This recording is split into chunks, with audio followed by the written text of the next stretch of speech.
Friends, welcome to my channel Nanak education point. My name is Heena Takkar. जैसे कि आपको पता है कि मैं माइक्रो इकोनॉमिक्स की वीडियोस बना रही हूँ क्लास 11th के लिए। अगर आपने वीडियोस नहीं देखी पुरानी तो आप जाके देख सकते हैं। और सारे टॉपिक्स जो है वो मैं धीरे धीरे करके कवर्स कर रही हूँ। और ये टर्म 2 का चैप्टर यहीं से स्टार्ट हो रहे हैं, जो कि मैंने एक वीडियो बना दी है। अगर आप वो नहीं देखी तो फटाफट से वो देख लेना। प्रोडक्शन फंक्शन जो है चैप्टर नंबर 5 है, जो हम स्टार्ट कर चुके हैं। एक वीडियो अपलोडेड है, जाके देख लीजिए। उसके बाद का टॉपिक जो है हम स्टार्ट करते हैं। तो स्टार्ट कर रहे हैं लॉ ऑफ वेरिएबल प्रोपोर्शन से। तो स्टूडेंट देखिए, लॉ ऑफ वेरिएबल प्रोपोर्शन को मैंने इन शॉर्ट LVPV लिखा है, ठीक है, यानी लॉ ऑफ वेरिएबल प्रोपोर्शन। ये मैंने लिखा है यानी कि बहुत बहुत इंपॉर्टेंट है, हमारे एग्जाम में बहुत बार ये पूछा जाता है।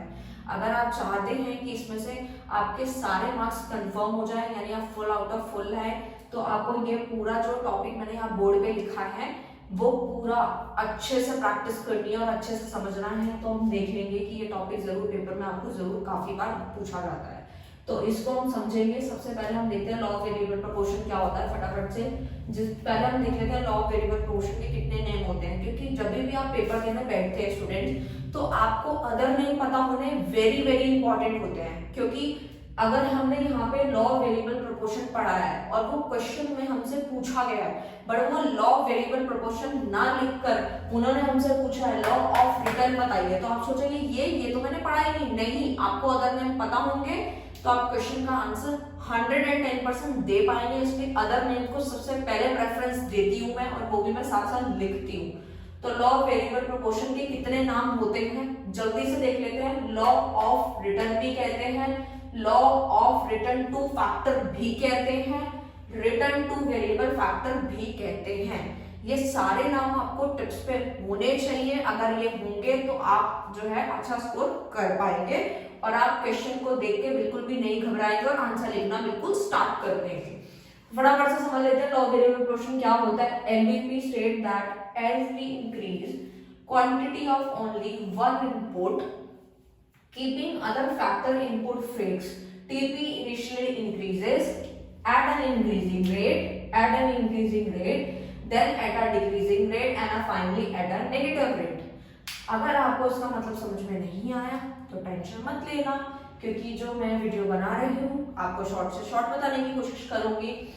LVP law of variable proportion का मतलब है कि हमारी एक क्वांटिटी यानी एक इनपुट फिक्स्ड रहेगा, बाकी इनपुट को हम इंक्रीज करते जाएंगे, तो जो हमारा रेट जो निकलेगा, टीपी जो निकलेगा, यानी कि एक तो बढ़ेगा इंक्रीजिंग रेट, यानी कि टीपी इनिशियली पहले इंक्रीज करेगा, बढ़ेगा इंक्रीजिंग रेट से, फिर बढ़ेगा डिक्रीजिंग रेट से, और उसके बाद फाइनली वो किस रेट पे आ जाएगा, नेगेटिव रेट तक आ जाएगा। अगर समझ नहीं आया तो आपको पता ही है, माइक्रो को सबसे इजीली वे में समझने के लिए शेड्यूल एंड डायग्राम यानी शेड्यूल एंड कर्व दोनों ही समझ आ जाता है, तो टॉपिक अपने आप ही क्लियर हो जाता है। अगर आपको डिफाइन याद नहीं हो रही तो टेंशन मत लो, अभी हम जो है शेड्यूल देखते हैं, उसके बाद खुद ब खुद आप समझने लगेंगे।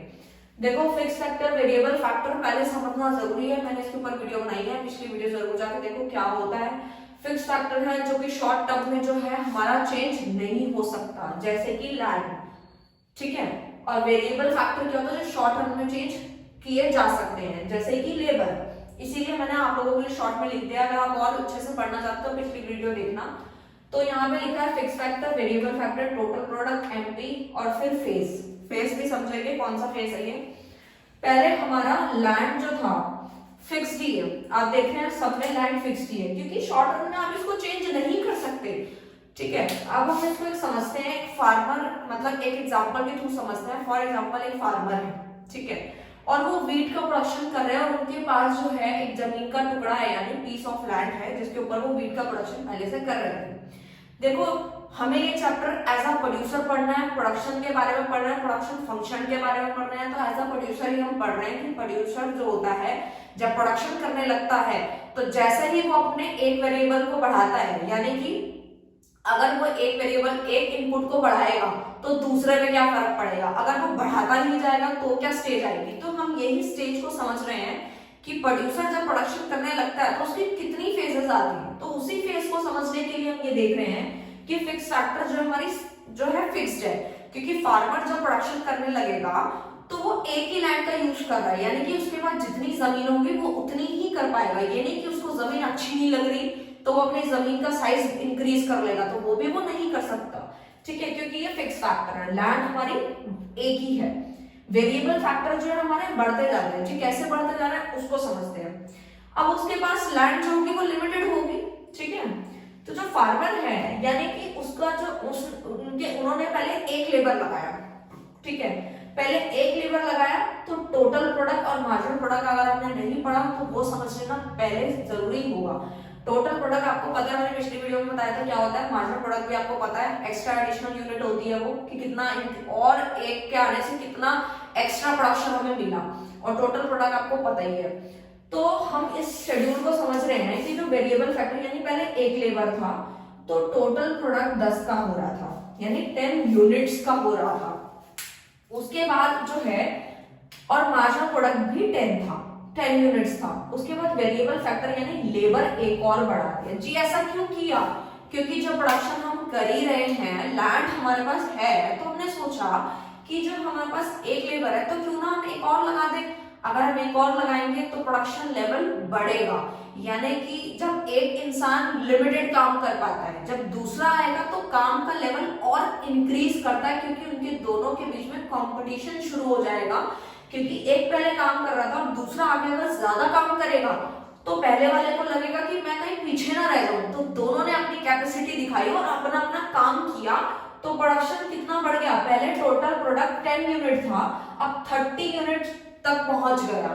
और मार्जिनल प्रोडक्ट पहले 10 था, अब मार्जिनल प्रोडक्ट 20 यूनिट्स हो गया, यानी कि 10 यूनिट एक्स्ट्रा प्रोडक्शन मिला है हमारे को दूसरे की आने की वजह से। और टोटल प्रोडक्ट भी हमारा इंक्रीज कर गया, क्योंकि टोटल प्रोडक्ट बढ़ा तभी एडिशनल जो है हमारा इंक्रीज कर गया, ठीक है। तो हमारा फेज नंबर वही 1 यही कहता है कि इंक्रीजिंग रिटर्न टू फैक्टर। हमने ये देखा कि दूसरे की आने की वजह से हमारा टोटल प्रोडक्ट भी बढ़ गया, 20 यूनिट्स बढ़ गया, और मार्जिनल प्रोडक्ट 10 यूनिट्स बढ़ गया। ये चीज हमने देखी। उसके बाद जो है प्रोड्यूसर को थोड़ा सा और लालच आने लगा कि पहले प्रोडक्शन हमारा 10 यूनिट्स तक टोटल प्रोडक्ट हो रहा था, दूसरे के आने की वजह से 20 यूनिट हमने इंक्रीज कर लिया टोटल। तो हम क्यों ना एक और जो है लेबर लगाते हैं, तो हमारा प्रोडक्शन बढ़ जाएगा। तो उसने जो है फार्मर ने एक और क्या किया, एक और लेबर को बुला लिया, यानी तीसरा लेबर आया काम करने। जब तीसरा लेबर आया तो टोटल प्रोडक्ट पहले 30 यूनिट्स था, 45 यूनिट्स हो गया, यानी कि हमारा टोटल प्रोडक्ट बढ़ गया, पर उस रेट से नहीं बढ़ा जितना कि पहले बढ़ा था, ठीक है। और मार्जिनल प्रोडक्ट भी हमारा जो था पहले 10 से 20 हुआ, अब 20 से 15 हो गया। हमने ये चीज ऑब्जर्व किया कि 20 से 15 हो गया, यानी कि कम हो गया, यानी मार्जिन जो है वो कम हो गया। जी ऐसा क्यों हुआ?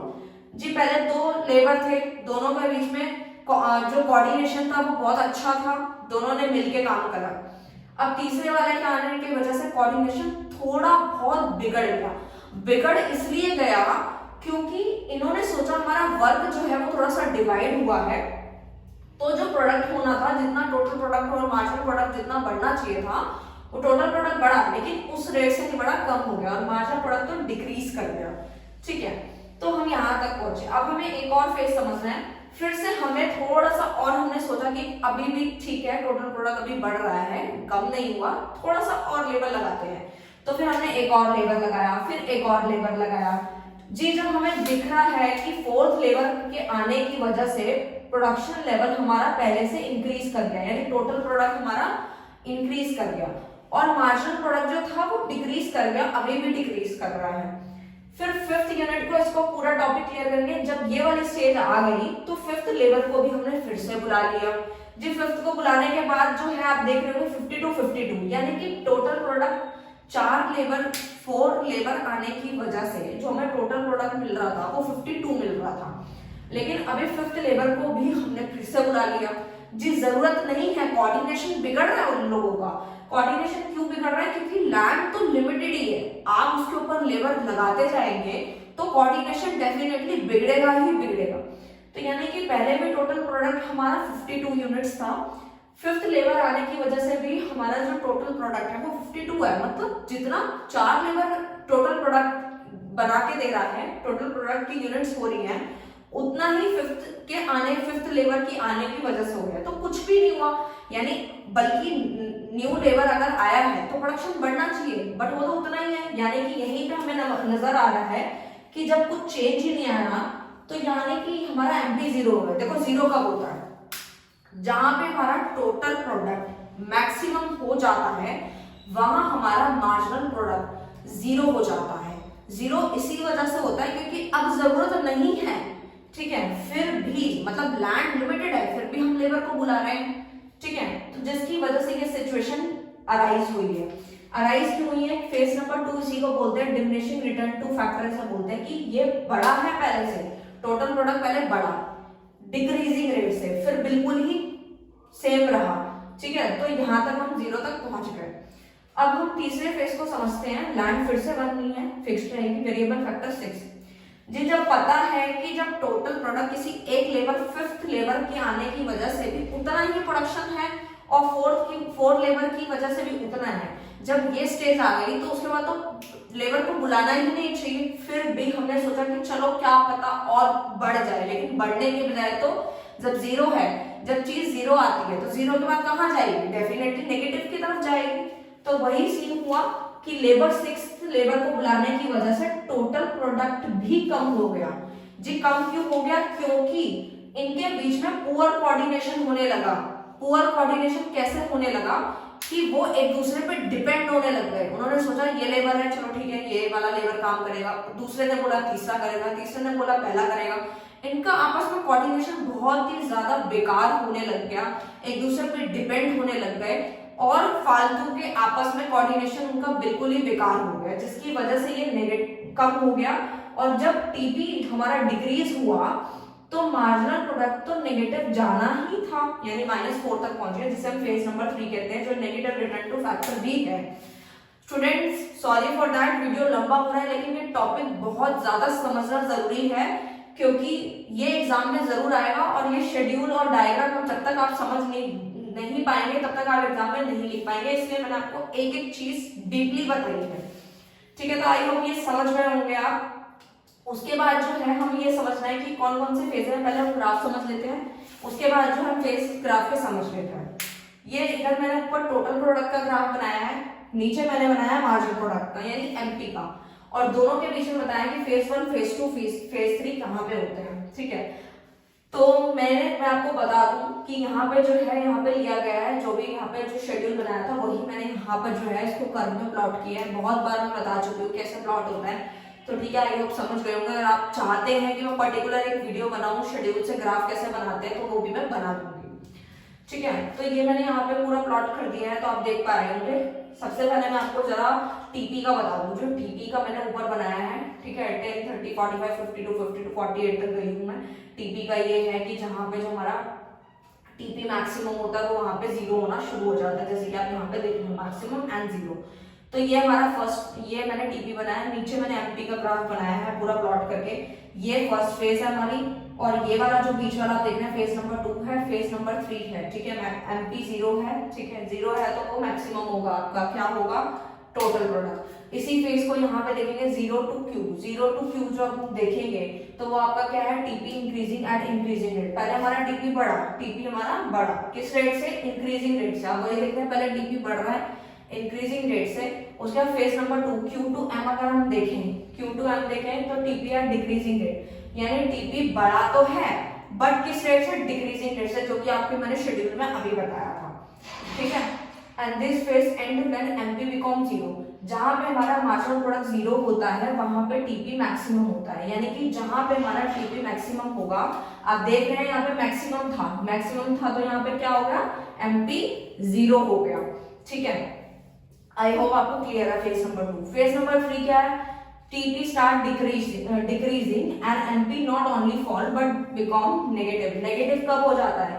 जब टीपी डिक्रीज करने लगता है तो एमपी डेफिनेटली नेगेटिव में आ जाता है। तो मैंने आपको ये पूरा टॉपिक बहुत अच्छे से एक्सप्लेन किया। अगर आपको फिर भी कोई डाउट आता है तो बिना किसी दिक्कत के मुझे इंस्टाग्राम पे जरूर डीएम करना, क्योंकि ये टॉपिक एग्जाम में जरूर आने वाला है। इसकी बहुत बार प्रैक्टिस करना, शेड्यूल की भी और ग्राफ की भी, ये दोनों बहुत अच्छे से होना चाहिए। आई होप आपको ये डिफाइन जो है क्लियर हो गई होगी। नहीं हुई है तो भी कोई दिक्कत नहीं है, आप मुझे टेक्स्ट जरूर करना। All the best for future, thank you so much.